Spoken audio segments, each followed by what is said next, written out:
Hey, how's everybody doing this evening?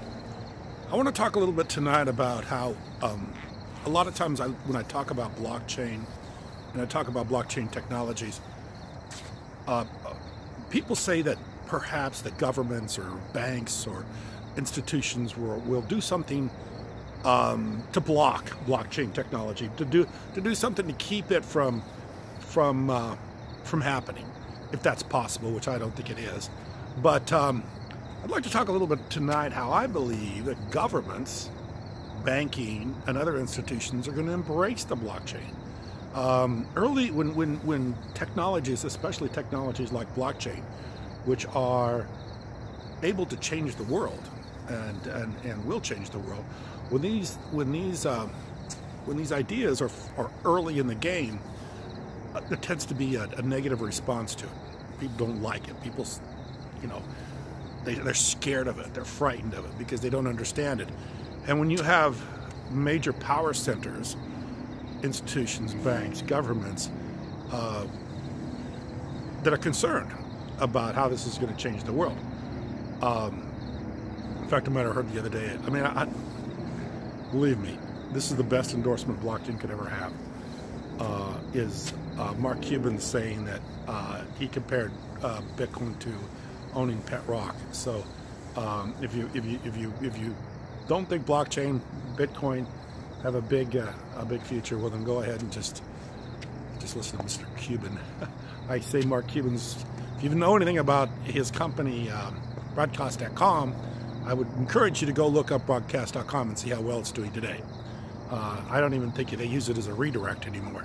I think it's just basically they've gone. Nobody's ever heard of it. I've talked about Mark Cuban before. Here's a guy that talks, he has this show, which I've never watched, won't watch, never will watch. It's called Shark Tank, where he decides if somebody's got a good idea or not. Mark Cuban has to be one of the luckiest individuals on the face of the earth.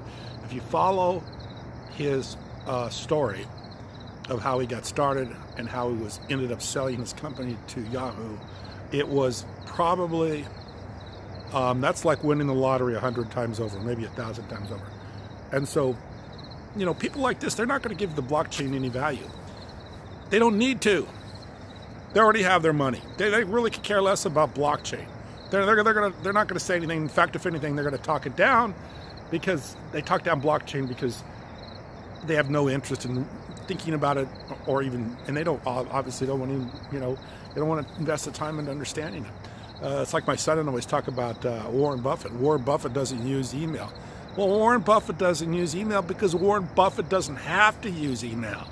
Warren Buffett doesn't need to use email. He's already done whatever he needs to do, and he doesn't want to sit down and spend, whatever little time it takes to learn it. He doesn't want to learn it, so he doesn't do it. So when people are bad-mouthing, downing blockchain and stuff like that, that doesn't mean that the inevitable is not going to happen. And I believe that governments will embrace blockchain, because blockchain technology is exactly what governments. I think one of the things that governments would need in order to operate much more efficient. The thing about the blockchain is what a blockchain is it's perpetual consensus. It's ideal record keeping. It's paperless ledger. It's the ability to lay down information with incredible precision over incredible amounts of data. So this is exactly what government would need in order to be more efficient. So governments will embrace blockchain. Governments, banks, institutions, major governments will. And in the end of the day, when you really think about government, what a government is, it's almost like a corporation. They compete against each other.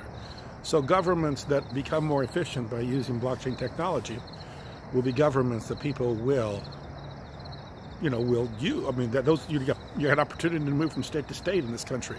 You can live in California, or you can live in New York. Or you can live in Massachusetts, or you can live in Nevada. You can live wherever you want to live.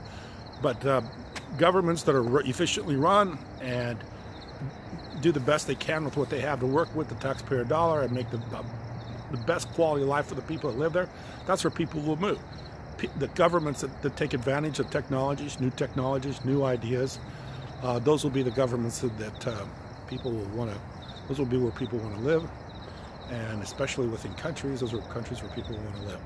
So I don't believe that there's going to be any laws or regulations that are going to stop blockchain or stop blockchain technology or anything in that as far as that's concerned. It would be not in their best interest or best idea to do that. So I don't believe that's one of the obstacles that blockchains will have to overcome. So anyway, if you there's some pretty good stuff I've read earlier about that, and you know, there's, Google that, even for you know, even for very few times that it's mentioned, you'll see a lot of information about blockchain and government. Thanks for watching.